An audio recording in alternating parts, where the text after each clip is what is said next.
I want to bring in the press secretary for Obama 2012. His name is Ben LaBolt. He's joining us from Chicago. All right, Ben, I want to take you to task on this one because it was real heart-wrenching to listen to those steelworkers in your ad that was ripping Mitt Romney for being at the helm of Bain, when in fact he wasn't at the helm when that company went bankrupt. So was that fair or was that dirty?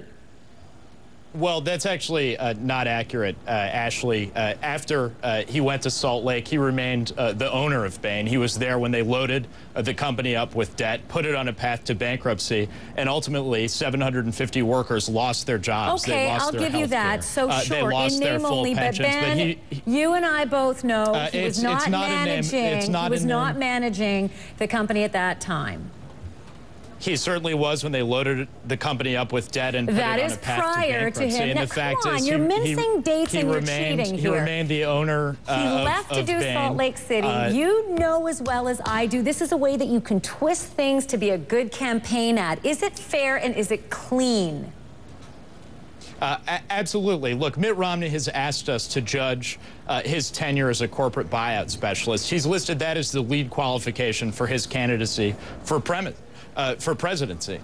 So we've taken a look at that record, and the fact is he profited off of bankrupting companies and outsourcing jobs. We're not questioning the private equity as a whole, the private equity industry as a whole. We're questioning Mitt Romney's economic philosophy. Is that the type of economic philosophy you'd like to see in the Oval Office, where Mitt Romney and the wealthiest few profit at the expense of the middle class? The goal here wasn't job creation, it was wealth creation for himself and his partners. Let me read something to you from the Washington Post, which, by the way, gave your ad one Pinocchio, which is a big fat lie, and they were considering giving you two Pinocchios and hauled back on it because of some gray areas that could have been looked at either way. And this is what they said about the Pinocchio. The biggest problem with this ad is that it takes a single data point, Bain's investment in GS Industries, and then it tries to draw larger conclusions about Romney's business practices and his values. Because, Ben, come on, you and I also know that he had plenty of success. As the Washington Post has outlined many successes, Wall Street Journal has outlined many successes that Bain Capital has had in creating jobs, in saving people's companies from going under, and also that there are other steel companies like Steel Dynamics that did incredibly well under their leadership. The fact is that those same fact checkers have taken Mitt Romney to task for claiming that he was a job creator. He's never been able to substantiate the number of jobs he created. His own partner admitted in the Los Angeles Times that their goal was wealth creation, not job creation. But we need not only look at the private sector record, take a look at his public sector record. Massachusetts was 35th out of 50th in job creation when he took office, and it slipped to 47th by the time he left. Manufacturing jobs declined by twice the national average after he cut funding for manufacturing. He cut funding for worker training. He cut funding for community colleges. And the policies he's proposed today would return to the same budget-busting tax cuts for millionaires and billionaires that benefited a few, but coupling that with his opposition to Wall Street reform crashed our entire economy. Ben, I don't want you to campaign on this program. I want you to answer questions about the ad. I don't want you to dive off into another area, although those are very good campaign talking points. I might say, let me finish my question. No. I'm more than happy. I'm more than happy to speak about the ad. Go ahead, Ashley. Here's the deal. You know very well that business is complex, and it can't be boiled down to a simple black and white that easily. You know that. I know that. Americans know that.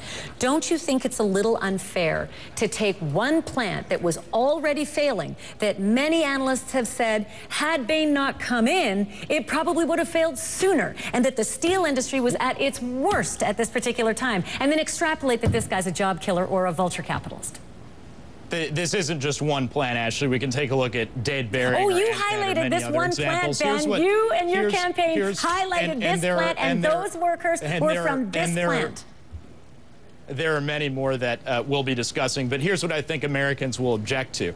It's the fact that Mitt Romney and his partners had a golden parachute for themselves. The company failed. 750 workers lost their jobs. And ultimately, they walked away with millions in profits for themselves after the company failed. It's not on that premise that we can build our economy. It should be focused around a thriving middle class, a growing middle class, restoring economic security for the middle class.